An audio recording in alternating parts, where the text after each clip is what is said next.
SARURA kids. Mangwanani akanaka vazukuru vangu. Tasangana zvakare muchirongwa chedu chiya cheSARURA Kids.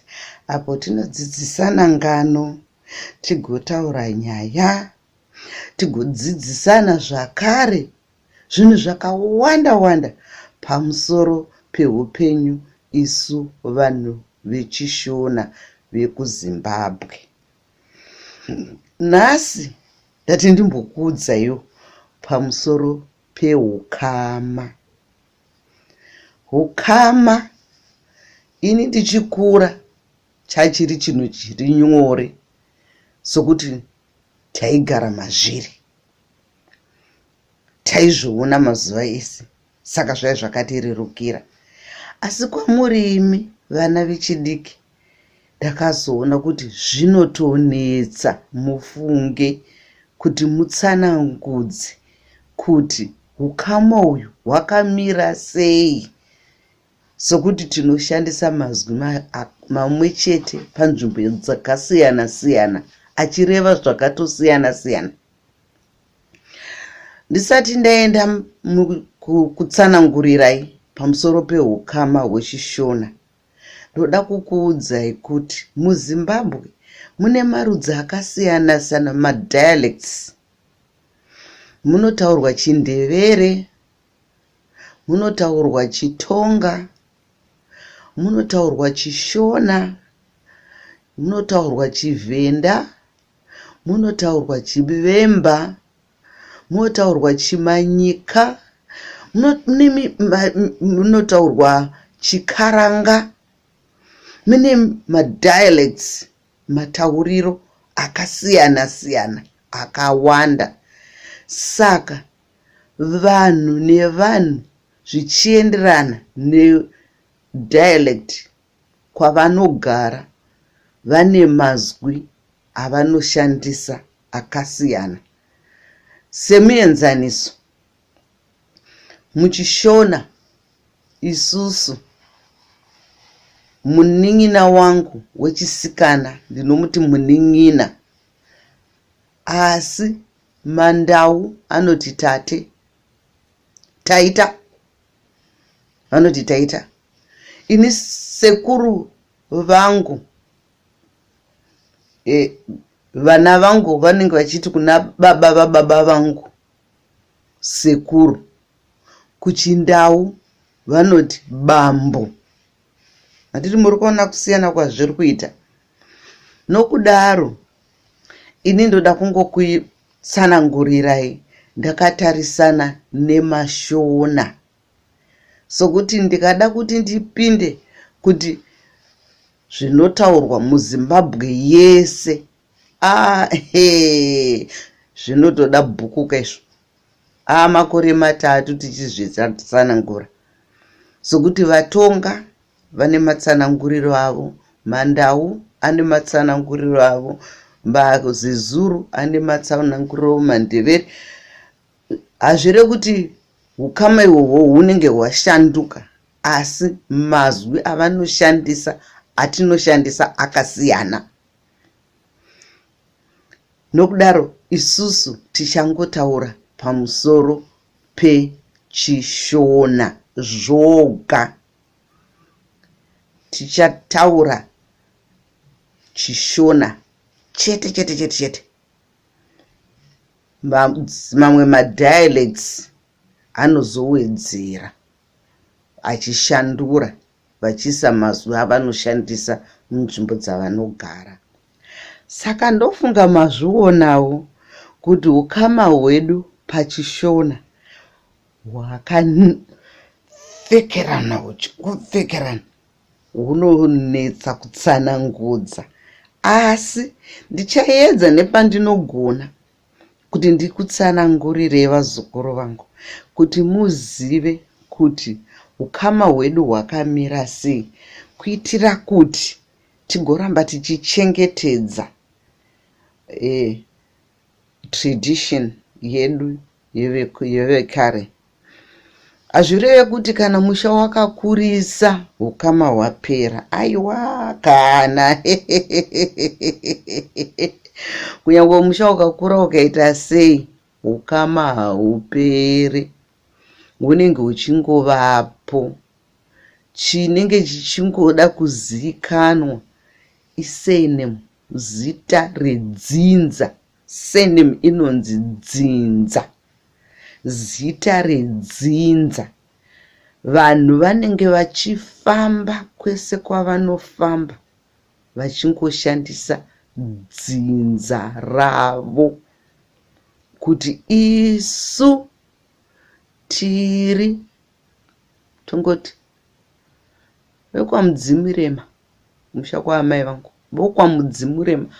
Munhu wese anobva ana komene mudzimurema.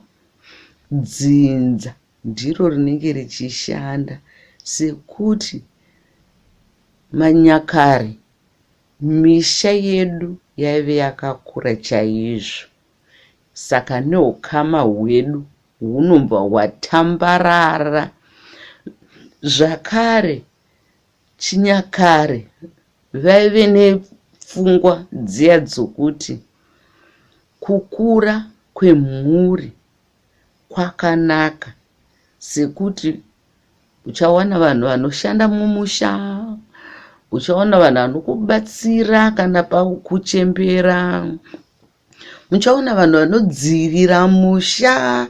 Saka zvaive nemaadvantages azvo zvekuti mhuri dzikurisise. Asi mazuva ano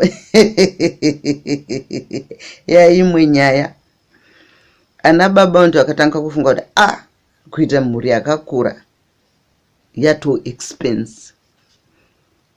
It's not wealth anymore, it's actually an expense. Sokuti vana vakawanda kuvapfekedza, kuvaendesa kuchikoro, kuona kuti vagara upenyu hwakanaka, kuvaitira zvese zvavanenge vachida mukati meupenyu hwavo, hazvisi zvinhu zviri nyore. Nokudaro mhuri dzedu dzakuenda dzichingodzoka dzichiita duku neduku. Vamwe vanotoita vana vaviri votoguma vakadaro, vamwe vanongoita mwana mumwe chete votoguma vakadaro, sokuti vanenge vachizeza kuona kuti aiwa toda kuti tikwanise kupa vana vedu zvinhu upenyu hwakanaka hwekuenda mberi.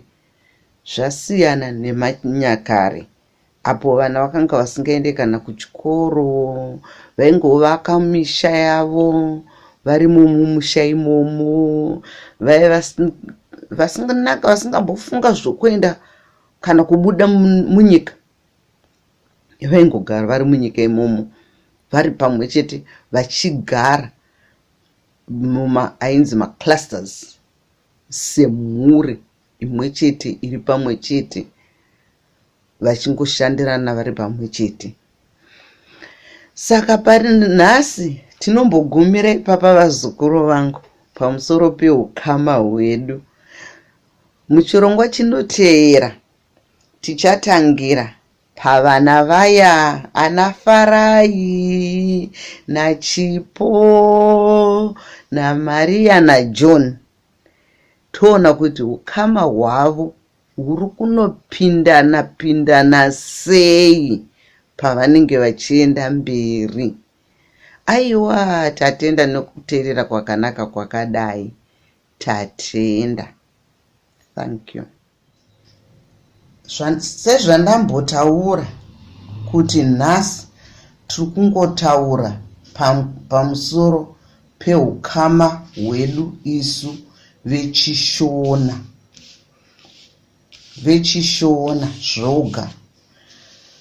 Pahukama hwedu vechishona tine ma-ancestors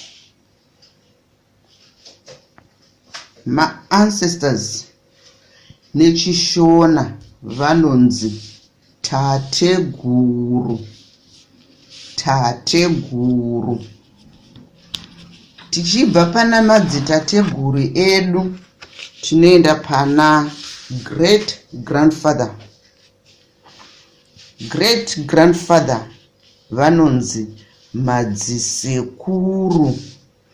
Madzisekuru.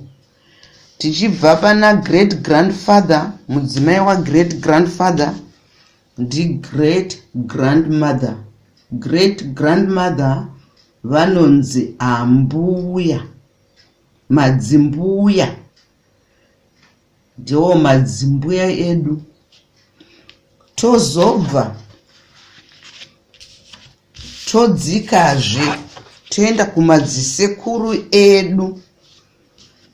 Ava ndiwo baba vakabereka baba, kana kuti baba vakabereka mai, vanonzi nechirungu grandfather. Muchishona tinovati sekuru. Grandfather muchishona tinovati sekuru. Tozoita zvakare grandmother, ava ndamai vakabereka baba, kana kuti amai vakabereka amai, vanonzi grandmother Mbuya, kana kuti vari vemazuva ano voti gogo. Gogo. Tozobva munyika yedu yechiZimbabwe kune anonzi polygamous families. Polygamous families aya aiwa anenge aina father vachiva ndivo baba, father ndivo baba polygamous family. Vozoita inonzi first wife, baba vanotonorora kutonochata. First wife ava vanonzi mai guru, kana kuti vahosi. Mai guru kana kuti vahosi. Pozoita second wife. Second wife anonzi Mainini. Mainini. Tichiripo polygamous family apa. Toda kungokuudzai kuti polygamous family baba ivava vanotenderwa kuita madzimai anosvika kana 10 remadzimai, vachitonorora, vachitochata navo madzimai iwayo, vachitonzi ndo varidzi vomusha vepamusha ipapo. Asi polygamous family chinhu chandoda kuti muzive ndechekuti mudzimai anokudzwa zvikuru ndavahosi. Maiguru vahosi. Vahosi ndivo vanetenge vachitonga pamusha ipapo, vachiudza mamwe madzimai zvokuita.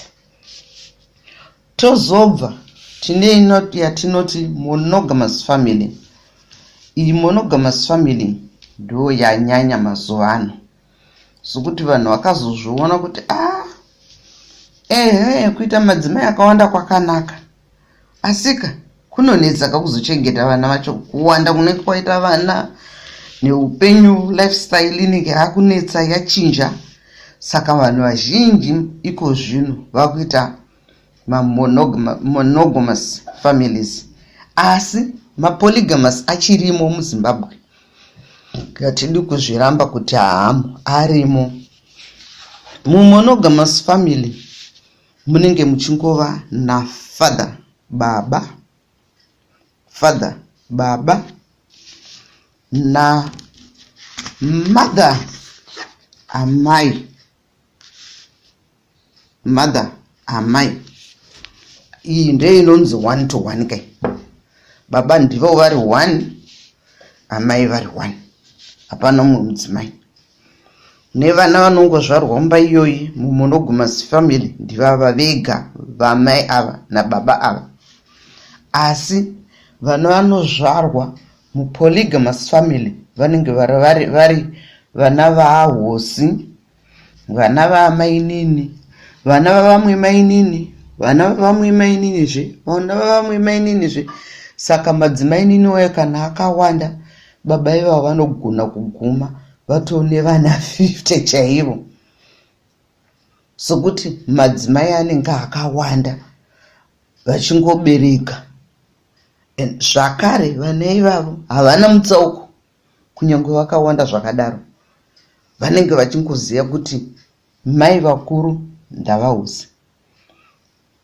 Kana mwana wekusecond wife kana kuti wekuthird wife akaenda kuchikoro akanzi zita ramai vako ndiani, anototi which mother. Akabvunzwa naticha kuti unana amai vangani, kana baba vaine madzimai 6, mwana iye anotaura kuti I have 6 mothers. Kureva kuti ari kubva mumhuri ine vana madzimai matanhatu 6 polygamous. Asi monogamous family vanongova ndevo baba naamai, zvichibva zvangogumira ipapo. Saka iye nhasi ndamboti baba ava naamai ava vane mhuri yavo monogamous family. Sokuti tichazoda kutaura muzvirongwa zvinoenda mberi pamusoro pehukama huchiuya kuvana, mhuri yavo. Sokuti vanhu vari monogamous havasi kuita vana vakawanda wanda, vanongoitawo vana zvinongoerekana, zvinongovafadza vari vaviri. Toti pakubvumirana kwavo baba namai vava vakabvumirana kuti isu ndofunga tikaita vana vedu vana 4 tinenge tatokwana. Saka vane dangwe ravo. Dangwe means firstborn. Dangwe means firstborn. Dangwe ravo rinonzi Farai. Vozoita wepiri. Wepiri musikana anonzi Chipo. Vozoita wetatu.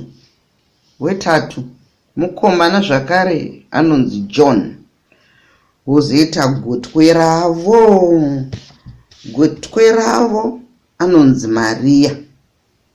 Gotwe means last born, anonzi Maria. Saka baba naamai ava vane vana vavo vana, vakomana vaviri, dangwe ravo Farai newechitatu John. Vana vavo vasikana vaviri, wechipiri anonzi Chipo nerugotwe rwavo runonzi Maria.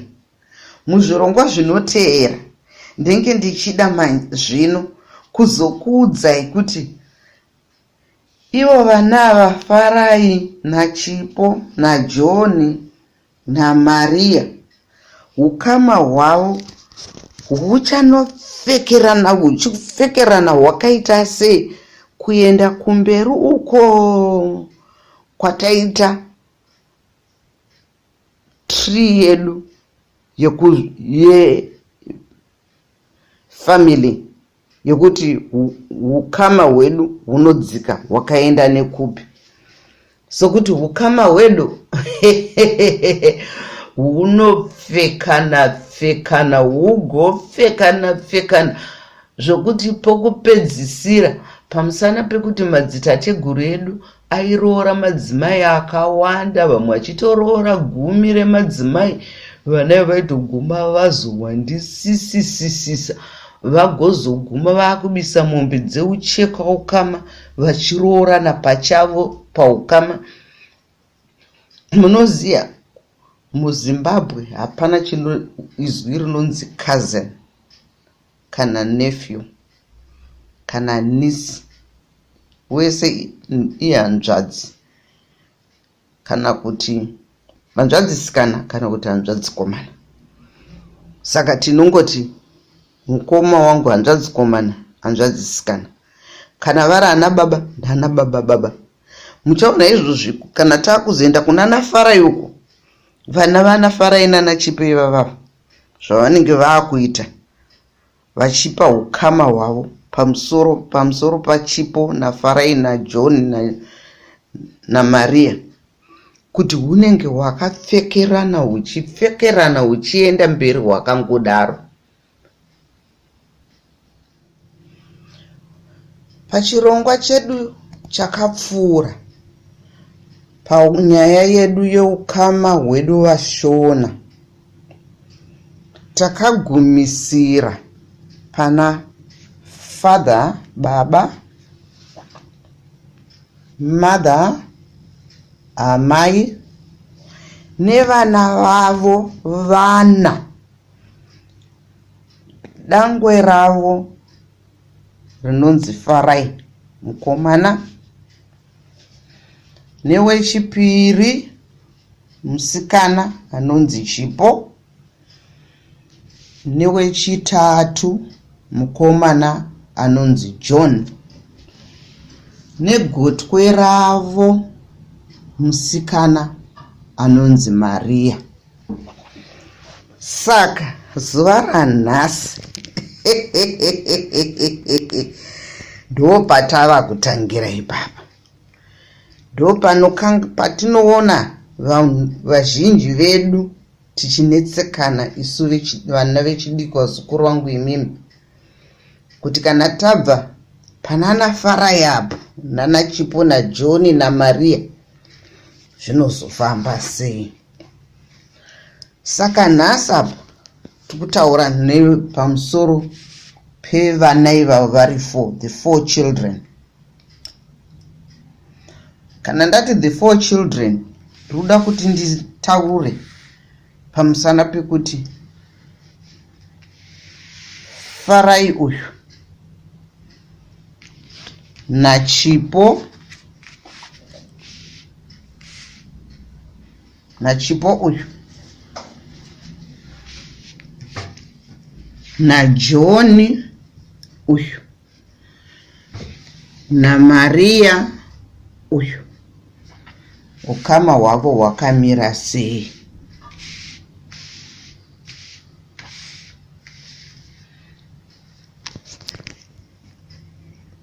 Farai pamusana pokuti ndiye dangwe, anenge achiti kuna Chipo naJoni naMaria vanin'ina vake, asi anoti hanzvadzi kuna Chipo, oti munin'ina zvoga kuna Joni, oti hanzvadzi kuna Maria. Hatiti hazvinzwisise papa. Vese ava Chipo, Joni naMaria vanoti kuna Farai mukoma, bhudhi, vamwe vanoti bhudhi, vamwe vanoti mukoma, zvichienda zvakadaro. Munhu asina munin'ina ndiMaria, sekuti Maria ndiro gotwe, saka haana munin'ina ipapa. Tozobva toti Mwari avaropafadza vanava vese vombva vaita vana. Tisati tasvika kuvana vavo, ngatimboendai kuona kuti ivo vava vana maroles ava akamira sei. Pachishona chedu Farai anenge ave kutoonekwa sababa. He takes over the role of the father. Akutoonekwa sababa avo nevamwe vana avo, sokuti Chipo naJoni naMaria vese vaduku kuna Farai, saka vanenge voona Farai sababa. Pane dzimwe nzvimbo tinge tichitomuti samusha. Farai ndiye anenge otoita anonzi family decisions nababa vake avo. Farai nababa, sokuti Farai ndi baba. John anobatsira Farai sokuti mwana mukomana, asi haakurire Farai nokuti John mudiki kuna Farai. Pakuroorwa manje toti tasvika panguva yekuroorwa. Inguva yakaomarara iyoyo.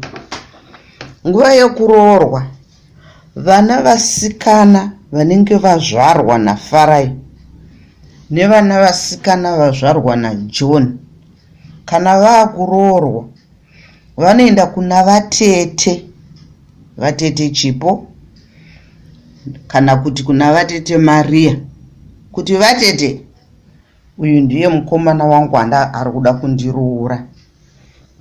Ana atete ivava ndio vanozoendesa shoko kupi? Kumusha, kuti mwana wenyu musikana vahanzvadzi akuda kuroorwa. Asi vachiendesa shoko iroro, kunyangwe ari mwana waFarai, havangosviki pana Farai, vanoenda nekuna John mudiki, kuitira kuti John aende kunosvitsa shoko kunani? Kuna Farai. Hierarchy. That hierarchy has to be respected.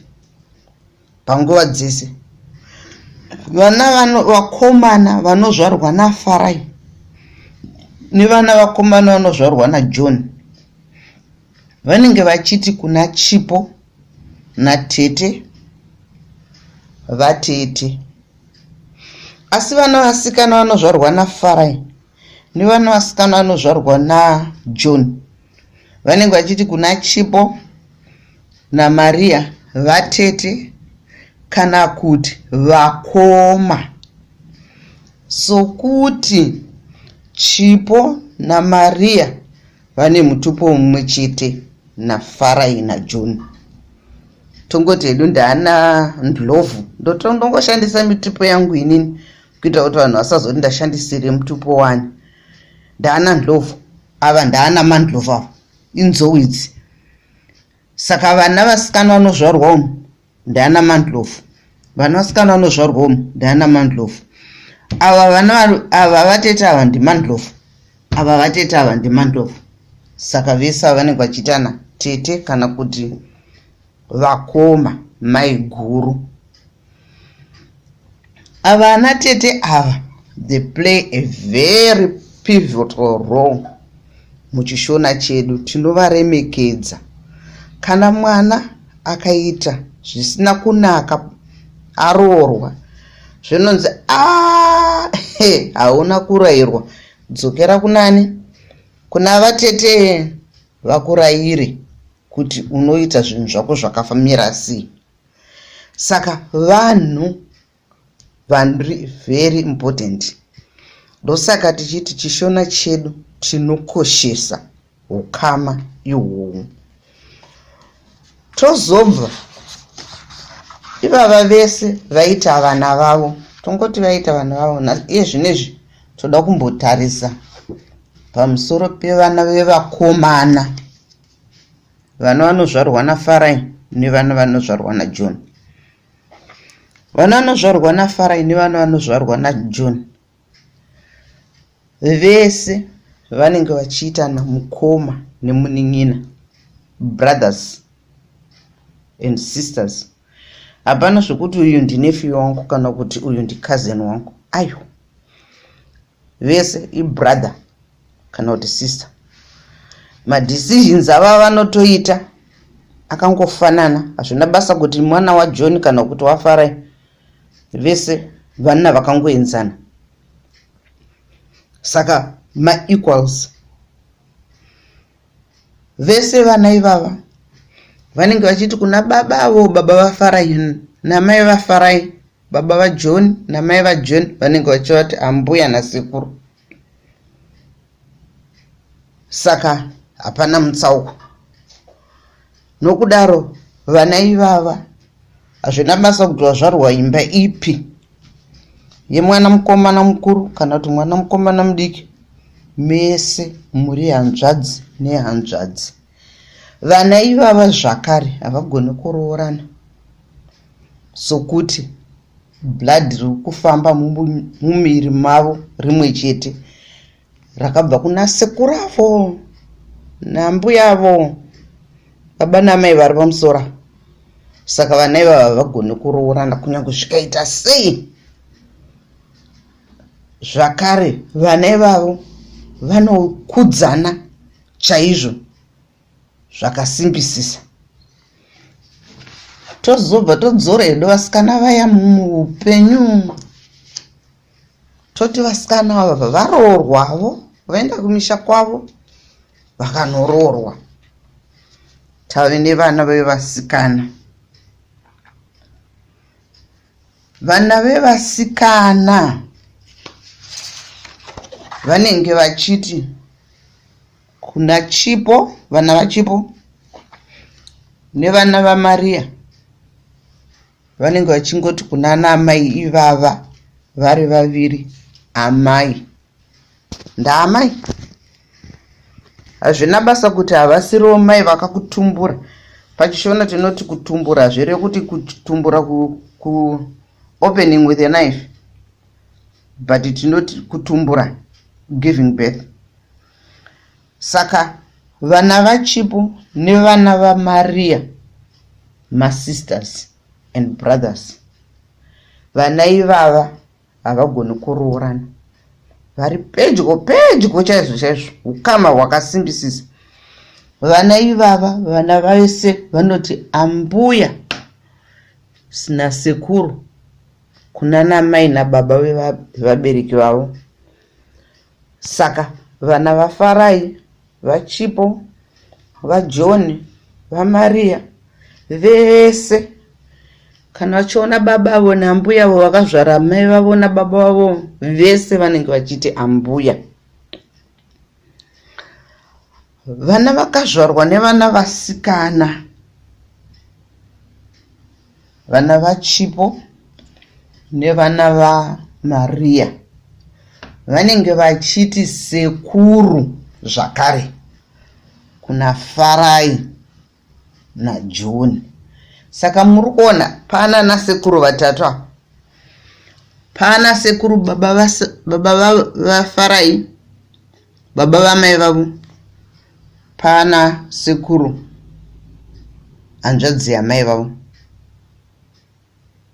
Saka ava vana vanozvarwa nachipo naMaria vanoti sekuru kuna Farai, vanoti sekuru kuna Joni. Vogoti zvakare sekuru kuna baba vamai vavo.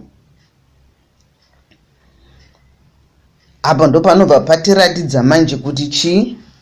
Joni, Farai uyu naJoni uyu vane equal roles nababavo vakavazvara pachishona pedu. Ndokusaka vachinzi sekuru nevana vane vevasikana ava. Hamena kuti munozvikwanisa kuzvinzwisisa here izvozvo. At the same time, yeukai kuti ndambokuudze kuti vana vakazvarwa naFarai vasikana nevana vakazvarwa naJoni vasikana vanenge vachiti kuna chipo naMaria Tete kana kuti mai guru. Nokudaro ndimai, handiti ndimai vakuru vese vana vakazvarwa naFarai nevana vakazvarwa naJoni. Saka on the same bracket vana ivavo vakazvarwa naFarai naJoni vanenge vachiti kuvana vevana vasikana vanenge vachivati mainini, ndimainini. Sokuti ava vana atete. Machikare edu kuchine nhaka. Vana ivava ndo vaigona kuenda vachindogadzwa nhaka vachinzi chii? Ndakunotora mwana waatete avangu, mwana waFarai. Uyo ozoroorwa pakaroorwa vatete vake chipo. Ndonguva iya yavaikoshesa kuti kuita madzimai akawanda nevana vakawanda ihupfumi. Saka vaindotora mwana waFarai oyourorwa pana vatete vake chipo, kana kuti vana vaJoni musikana oyourorwa pana vatete vake chipo. Asi iko zvino aiwa, that tradition has come to an end. Hapasisina zvenhaka, zvakapfuura kare karezvo, zvakatopera. Sokuti nguva yachona iri kuenda ichishanduka. Vanhu havachafarira kuita mhuri dzakakurisisa. Saka meno mazvinzwisisa here zvanhasi? Zvanhasi zvatanga kuva a little bit complicated, because takuenda kuvana vachipandana hukama, vachiita hukama hwavo huchiva pedyo, sokuti vese vanonge vachibva pamutupo umwe chete, the same totem. Zvatakakudze kuti zvinongofamba nedzinza rako kuti totem yako chi, unoera chi? Ndinoera nzou seni. Saka hukama hwedu hunenge hwakatenderera kudaro. Mangwanani akanaka vazukuru vangu.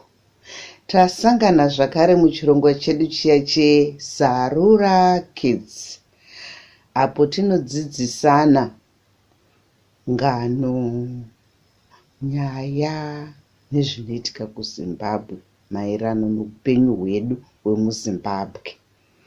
Asi tisati tapinda muchirongwa, ndoda kukuyeuchidzai vazukuru vangu kuti don't forget to subscribe and click on the like button below, kuitira kuti mbuya vanhu vagokwanisa kuramba vachikuudzai dzimwe nyaya.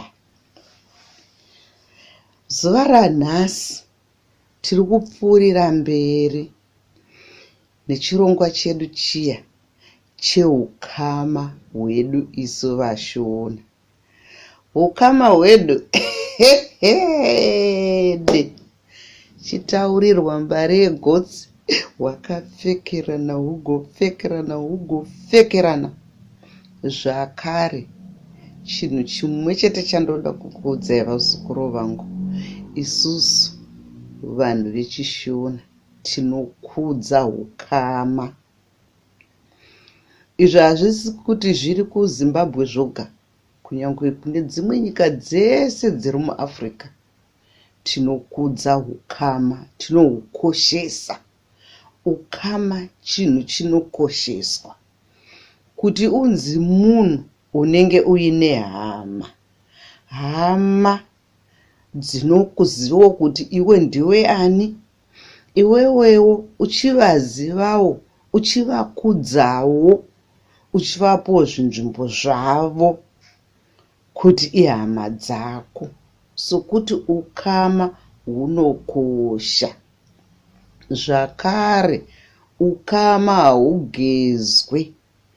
Zvakare, ukama hunoita kuti pane rimwe zuva paunenge uine dambudziko, une kwekutizira, une vanhu vanomira newe panhamo, pakufara, pakuita zvese zvatinoita mukati meupenyu hwedu. Tinoda hama dzedu kuti dzive pedyo nesu. Nokudaro tinokoshesa ukama. Ukama hunokosha. Saka nhasi tiri kupfuurira mberi ndichikutsanangurirai kuti ukama hwedu hwakamira sei. Vanhu tinenge tichivati anaani mukati meupenyu hwedu, nemabasa avo avanenge vachiita anokosha paukama hwedu. Sokuti ukama chinhu chakanaka, chinhu chinokosheswa. Ini mbuya venyu zvandiri pano ndinokoshesa ukama chaizvo izvo. hama dzangu ndinodzifarira, ndinodzida. Ndine hama dziri kuZimbabwe, ndine hama dziri kuSouth Africa. Ndinovada, ndinovakoshesa sokuti ndivo vanhu vakaita kuti ini ndive zvandiri. Haugone kuva zvauri kana usina ukama. Ukama hwakanaka, hwakakosha. Vamwe vanodhanze ukama ugasva, hunopedziswa nekudya sadza. Amen. Saka iko nhasi tiri kuenderera pamberi nekutsanangura ukama hwedu isu vaShona. Muyeuke zvakare kuti kuZimbabwe kune vanhu vanotaura madialects akasiyana siyana. Saka mazita avanenge vachipa paukama akasiyana siyana, asi hazvireve kuti haana kukosha, akakosha. Nokudaro ini ndiri kungopa ndakanangana nedialect yechiShona ndoyaticharamba tichingotaura nezvayo. Saka aiwa vazukuru vangu, ukama hwedu ko hunobva hwapfekerana. Pachirungu vanenge vari nani vanogoti first cousin, second cousin. Isusu hatina zvese zvana first cousin ana second cousin. Vese it's either hanzvadzi yangu, kana kuti munin'ina wangu, kana kuti vatete, kana kuti Mainini, kana kuti Sekuru.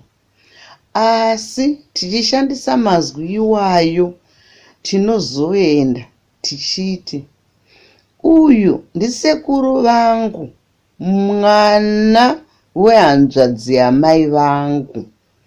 Takaita panani? Pana Farai naJohn.